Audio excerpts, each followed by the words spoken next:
Welcome to session 3 of the Jack for June challenge. Week 1 session 3 is another pull and push session, this time prioritizing the pushing elements more than the pulling elements. We're still heavily focusing on developing your pull-up and looking at doing some accessory work to help complement that, but with a primary focus on pushing, you'll get more time to spend on your bench press through a range of main movements and accessory work. Let's have a look. Starting off with session A, or movement A, we've got ring rows looking at 3 by 8 to 12 or as many reps as possible. A couple of key points on our ring row. So for those more experienced members, you're not just paying this movement off. Yes, it's an additional primer to your overall session and it'll help develop more upper back strength by making sure we're developing any bilateral weaknesses using both of the rings. Rings, unlike a pull-up, forces both arms to work at its own level of strength. So if you have a lacking arm, like your left arm isn't as strong as your right, will help by developing both sides, and we won't be able to favor one side like we can in a pull-up where you see some people pulling to one side.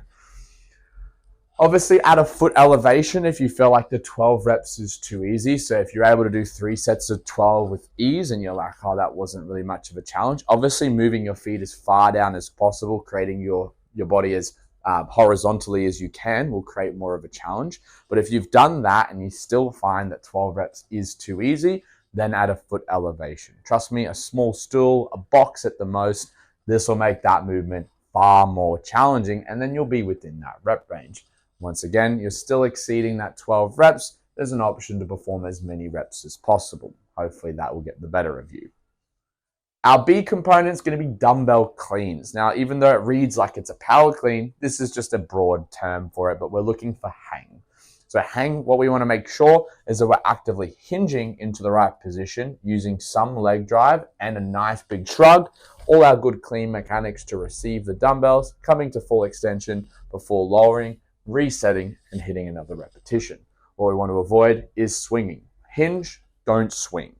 I want us to get the most out of this through our traps, our upper back, our core receiving the dumbbells, and obviously all of our good pulling muscles from that hang position, and not just swing our way to an RPE 7. RPE 7 means we're just leaving 3 reps left in the tank, and you might find that throughout those 3 sets, it kind of goes towards an 8 by the final set.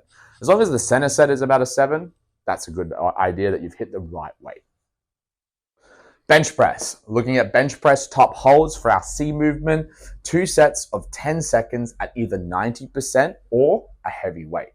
Set up the same as if you were performing your 1 rep max bench, unrack the bar, and make sure we're actively driving through the elbows, bending the bar, shoulder blades back and down, and everything's tight and tense. Leg drive, actively pushing through the ground as if you're about to perform the movement, but you're just going to hold it there for 10 seconds. This is a great primer to prime your CNS for lifting heavy loads. Speaking of heavy loads, our D component will get to test exactly where your current 1RM pause bench press is. The bar must lose all momentum at the bottom before driving back up, so don't bounce it off the chest, otherwise it won't count. Be sure to record this particular lift as it is a 1RM attempt for the challenge, and increase in only 2.5 kilo increments. This is just to standardize increases. I don't want to see any wacky 1 kilo jumps. From there, you're going to move into component E, which is our close grip bench press. Now, theoretically, a close grip bench is just closer than your standard bench press. If we're going to use my grip as a guide, I usually grip my hands around the first knurling. That's going to be like my pinkies touching the knurling as my standard grip. So if I was to go closer, I would bring my thumbs to the start of the knurling and then close my hand into a position. Theoretically, for me, that'd be around about 5 to 10 centimeters closer than my original grip.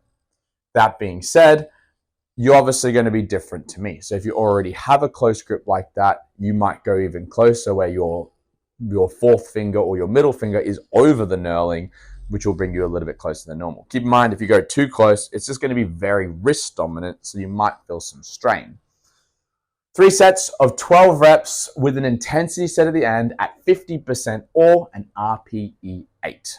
Now, keep in mind, final set is an intensity set. We've done a few of these throughout the program already, but it just means as many reps as possible. Obviously, if you've chosen the correct RPE or weight, RPE 8, you should only be able to get 14 reps in that max set.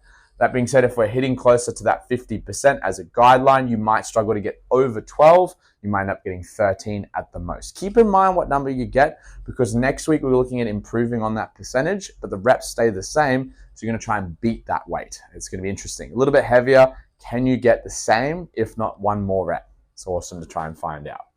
Final component is our F component, which is incline dumbbell curls, looking at 5 sets. It's a lot of sets. 12 to 15 repetitions at an RPE 7, leaving about 3 reps left in the tank. A 45-degree inclines, the bench is just propped up a little bit. This will force a restriction on the back, so you can't swing the dumbbell as easy. It allows us to really focus on isolating the biceps. You can alternate or you can do dual. It's going to be your choice, but just make sure we hit that 12 to 15 rep range. And this is a good way to test your RPE 7. Because of the 5 sets being such a high rep range, you might end up starting with set number 1 and 2 kind of feeling like a 6 out of 10. Set 3 actually feels like that 7. And then set 4 and 5 might even get close to an 8 or 9. It's going to be a hard scale to kind of figure out, but this is a good way to play around with it. We'll come back to this movement in later weeks in the program. That covers our week 1, session 3, our pull and push day number 2. I'll be back for week 1, session 4.